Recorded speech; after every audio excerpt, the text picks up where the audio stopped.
ఈ వీధిలో ఇక్కడ యేసుక్రీస్తు గారు వస్తున్నారని సంతోషంగా ఉంటున్నారు.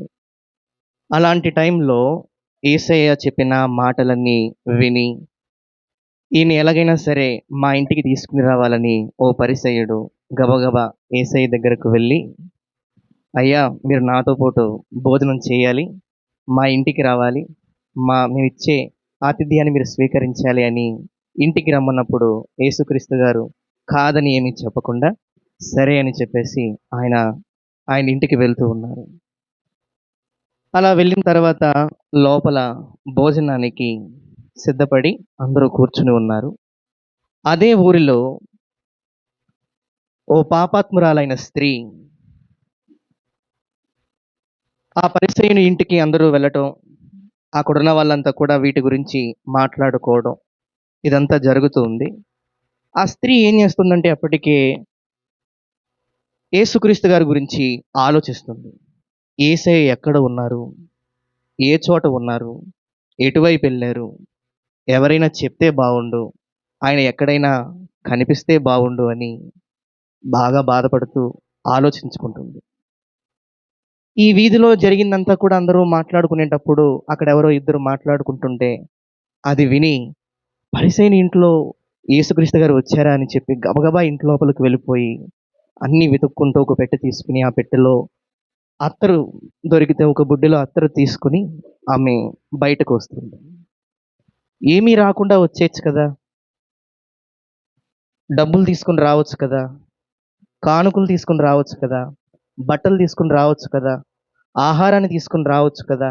పోనీ ఇంకోటేదైనా తీసుకొని రావచ్చు కదా! అలా కాకుండా అత్తరే ఎందుకు తీసుకొని వస్తుంది అని మనం ఆలోచిస్తే కారణం అనేది మనకి తప్పనిసరిగా దొరుకుతుంది. ఆమె ఆలోచించుకుంటూ దారిలో నడుచుకుంటా వస్తున్నప్పుడు తప్పనిసరిగా ఒక పాపాత్మురాలైన స్త్రీ కాబట్టి అనేక మంది జనం ఉండొచ్చు.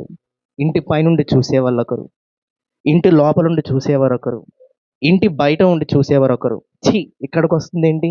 ఇలా వస్తుందేంటి? ఇంకేం పని పాట లేదా? ఇక్కడేం పని ఈవిడికి? ఈ దరిద్రం, అసహ్యంలా థు అని చెప్పి చాలా నీచంగా మాట్లాడిన సందర్భాలు కూడా ఉండొచ్చు. ఆమె అనుకోవచ్చు దారిలో వస్తున్నప్పుడు ఆ పరిసయ్యుడెవరో ఈవిడికి తెలుసు. ఈమెకు కూడా ఆ పరిసయ్యుడెవరో, ఎలా ఉంటాడో, ఎటువంటోడో, ఎంతలా రియాక్ట్ అవుతాడో అన్నది కూడా తెలుసు. నేను ఆ పరిసయ్యుని ఇంటికి వెళ్తే అమ్మో! ఆ గేటు దగ్గరే నన్ను గెంటేయచ్చేమో, తోసేయచ్చేమో, కొరడాలతో కొట్టించొచ్చేమో, రాళ్ళతో కొట్టించొచ్చేమో, కొట్టేస్తారేమో, నన్ను చంపించేస్తారేమో అని ఎన్నో భయాలు ఆమెకు కలిగి ఉండొచ్చు. అక్కడి దాకా వెళ్ళిపోయి, మళ్ళీ అక్కడ ఆగిపోయి, ఇప్పుడే వెళ్ళాలా? తర్వాత వెళ్ళకూడదా? ఇప్పుడే వెళ్ళాల్సినంత పనేంటి? ఒక 2 రోజులు పోయిన తర్వాత వెళ్దాంలే. 4 రోజులు పోయిన తర్వాత వెళ్దాంలే. ఒక వారం రోజుల తర్వాత వెళ్దాంలే. ఏమవుతుంది? నేను ఇప్పుడే వెళ్ళిపోయి నా పాపాన్ని ఒప్పేసుకోవాలా? ఇప్పుడే నా పాపాన్ని విడిచిపెట్టేయాలా? ఈ పాపం చేయకుండా నేను ఎలా ఉండగలను? నాకు అన్నం ఎవరు పెడతారు? నాకు డబ్బులెవరిస్తారు? నా బతుకేమైపోద్ది? నేనేం చేయగలను? నాకా ఎవరూ లేరు. ఇప్పుడే కనీసం ఓ 4 రోజులు ఈ పాపం చేసుకొని, డబ్బులు సంపాదించి, ఆ తర్వాత మనం పాపాన్ని ఒప్పుకుందాంలే. ఏం పర్వాలేదులే అని అనుకోవచ్చు. బలహీనతలు కూడా ఆమెను వెనక్కి లాగేయొచ్చు. బాగా ఏడిపించేయొచ్చు. ఎన్నో కలుగుతున్నాయి. ఏం చేయాలో అర్థం కావట్లేదు ఆవిడకి. ఏం చేయాలి? ఏం చేయాలని. కానీ ఒక పక్క నుండి మనసు ఇబ్బంది పడుతున్నా, ఒక పక్క నుండి శరీరం ఇబ్బంది పెడుతున్నా, ఒక పక్క నుండి అక్కడున్న ప్రజలంతా కూడా ఇబ్బంది పెడుతున్నా, వేటికి కూడా లొంగిపోకుండా, వేటికి కూడా బెదిరిపోకుండా, తెగించి ప్రభు దగ్గరికొచ్చింది. నాకు ప్రభువే అవసరం. నాకు ప్రభువు కావాలంతే. నాకు ఇంకేమీ వద్దు అని అనుకుంది. ఆవిడ అక్కడికి వచ్చిన తర్వాత ఒకసారి మీరు చూడండి లూకా సువార్త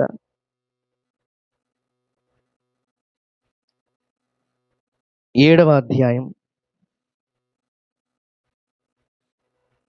37వ వచనం నుండి మనం మెల్లగా చదువుకుందామండి.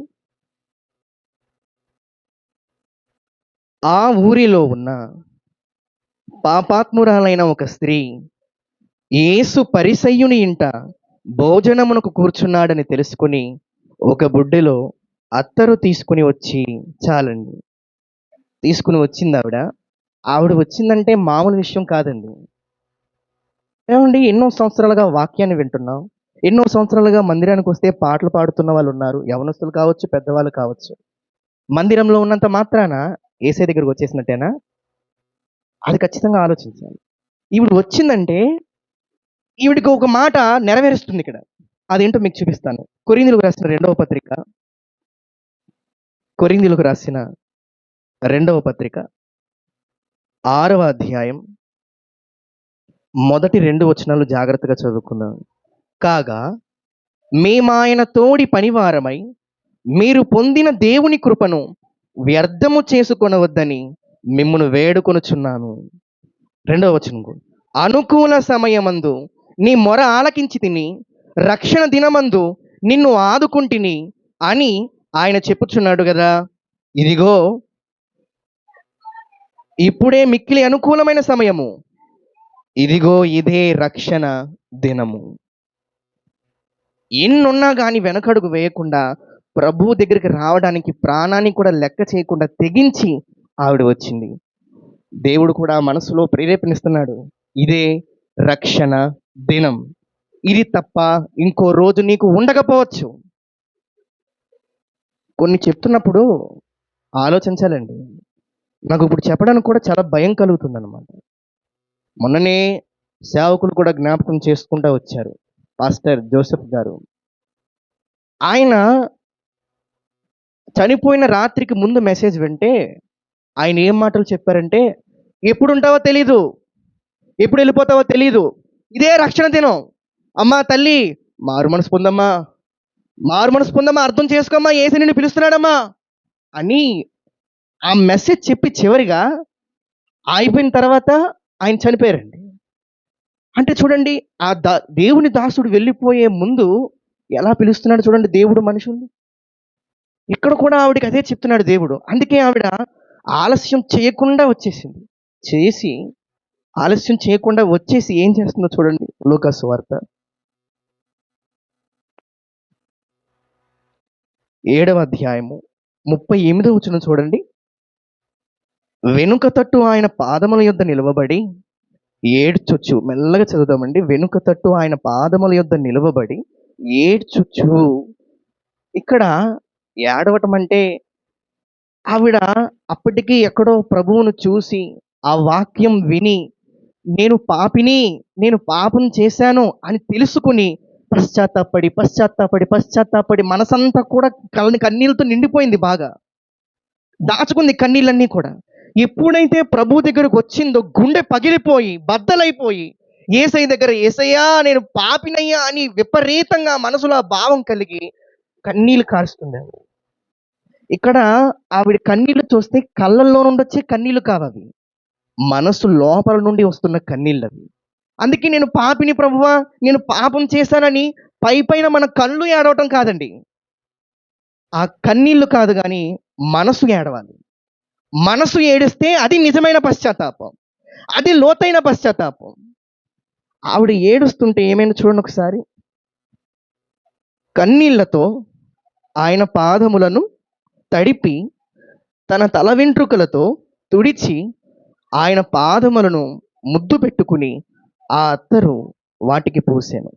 ఆ కన్నీళ్ళు పాదముల మీద పడిపోతుంటే అరే పాదముల మీద పడిపోయి అని చెప్పేసి వెంటనే, ఏమండి మనమైతే ఏదో క్లాత్ తీసుకుని తొడవచ్చు కదా అండి, చేత్తో ఇలా అనొచ్చు కదా అండి, కానీ అలా కాకుండా ఆవిడ చూడండి తల వెంట్రుకలు తీసి పాదాన్ని తుడుస్తుందంటే ఏంటి ఆవిడకున్న భావం? నాకు ఆశ్చర్యం అనిపిస్తుంది. మీకు ఇందాక అత్తరు గురించి చెప్పాను. ఒకప్పుడు అదే అత్తరు ఆవిడ పాపం చేయడానికి, ఇతరుల్ని ఆకర్షించడానికి వాడింది. కానీ ఇప్పుడు అదే అత్తరు ఎందుకు తీసుకుని వచ్చిందంటే నేను పాపాన్ని విడిచిపెట్టేశాను. మీకు ఒక చిన్న మాట అండి, పాపాన్ని విడిచిపెట్టడం వేరు, పాపాన్ని క్షమించడం వేరు. నేనే ఉన్నాను, ఏదో పాపం చేశాను అనుకోండి, పాపం తప్పని తెలుసుకున్నాను, పాపమని తెలుసుకున్నాను, దాన్ని విడిచిపెట్టేశాను, కానీ మా నాన్నగారు క్షమించలేదు అనుకోండి. నేను పాపాన్ని అయితే విడిచిపెట్టేశాను, కానీ క్షమాపణ అయితే నాకు రాలేదు. పాపాన్ని విడిచిపెట్టడం ముఖ్యమే, కానీ పాపాలకు ఏం రావాలి? క్షమాపణ రావాలి. ఇక్కడ యేసయ్యను చూస్తుంటే ఆవిడ ఆవిడ పరిస్థితిని యేసయ్య చూసి లాస్ట్‌లో ఒక మాట అంటారు. ఆ మాట చూసి నేను వెళ్తాను చూడండి. 50వ వచనం చూడండి. 48వ వచనం నుంచి చదువుతాను. నీ పాపములు క్షమించబడి ఉన్నవి అని ఆమెతో అనెను. అప్పుడు ఆయనతో కూడా భోజన పంక్తిని కూర్చుండిన వారు పాపములు క్షమించుచున్న ఇతడెవడని తమలో తాము అనుకొనసాగిరి. ఇప్పటి నుండి చూడండి. అందుకు ఆయన, నీ విశ్వాసము నిన్ను రక్షించెను, సమాధానము గలదానివై వెళ్ళుమని ఆ స్త్రీతో చెప్పాను. నీ విశ్వాసము నిన్ను రక్షించాను. అదేంటండి విశ్వాసం ఏంటి? అక్కడున్న విశ్వాసం ఏంటంటే, మనుషులందరూ నన్ను దూరం పెట్టినా కానీ యేసయ్య దూరం పెట్టడు, దగ్గరకు తీసుకుంటాడు. మనుషులందరూ నన్ను చీ అన్నా కానీ, చిరాకు పడినా కానీ యేసయ్య మాత్రం నన్ను తోలనాడు. నేను చేసిన పాపాన్ని ఆయన తప్పనిసరిగా ఆయన క్షమిస్తాడు. నా పాపాన్ని ఆయన దగ్గర ఒప్పుకోవాలి, ఆయన దగ్గరికి వెళ్ళిపోవాలి నేను. ఆయన మాత్రమే నన్ను క్షమిస్తాడు, నా పాపాన్ని క్షమిస్తాడు, నాకు పరలోకం ఇస్తాడని నమ్మింది, దగ్గరకు వచ్చింది, రక్షించింది. క్షమించబడటం అంటే మాటలు కాదండి. కొన్ని ఇంట్లో కొడుకు చేసిన తప్పుకో, తండ్రి చేసిన తప్పుకో, తల్లి చేసిన తప్పుకో, ఇంకెవరు చేసిన తప్పుకో మనసులో తల్లైనా సరే ఒక్కొక్కసారి క్షమించలేని పరిస్థితి వస్తుంది. క్షమిద్దాం అనుకున్నా కానీ క్షమించలేరు, అలా ఉంటుంది పరిస్థితి. కానీ మనం చేసిన ఘోరాతి ఘోరమైన ఆ పాపములను ప్రభు ఎలాంటి మనసుతో క్షమించగలిగాడు? క్షమించబడ్డం అంటే అంత తేలిక ఆలోచించకండి. అక్కడ ఆవిడ చేసిన ఆరాధన చూస్తే చాలా బాధ కలుగుతుంది, ఆశ్చర్యం కలుగుతుంది.